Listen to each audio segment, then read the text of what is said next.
Je m'appelle Eric et je suis reporter. J'ai récemment découvert Charleroi et le Sud-Hainaut. C'est une région qui a plein de visages différents, que j'ai appris à connaître à travers ceux qui y vivent et qui y travaillent. Benoît par exemple, que j'ai rencontré à l'aéroport de Charleroi-Bruxelles-Sud.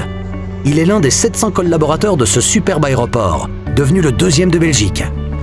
L'année dernière, plus de 4 millions de passagers sont passés par ces terminaux, connectés à plus de 60 destinations en Afrique et en Europe.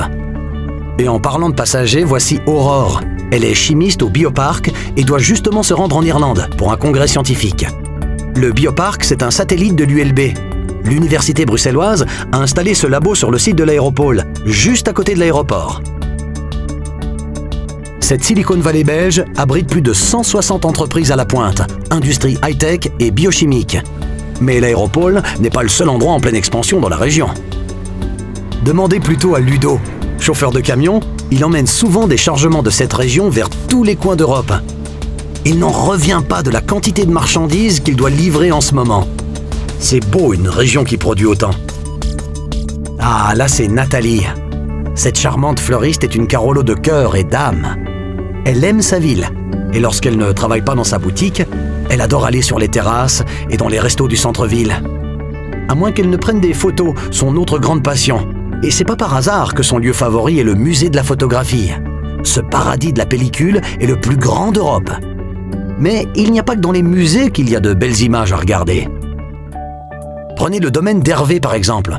Son exploitation agricole se trouve au cœur d'une terre magnifique. De là à la frontière française, de pittoresques villages se succèdent, avec leurs places, leurs ruelles, leurs rivières, leurs champs. Certains de ces villages ne sont qu'à 10 petites minutes de la ville. Raison pour laquelle on y rencontre souvent des citadins venus apprécier le bon air de la campagne. Et parmi ces citadins, Chloé, une jeune comptable qui vient souvent souffler au barrage de l'Odeur. Pendant les vacances, elle donne des leçons de voile aux touristes. Mais elle vient aussi s'y promener pour la journée, avec son compagnon et leur petit Antoine, qui peut rester là pendant des heures, à regarder tous ceux qui viennent profiter de la nature.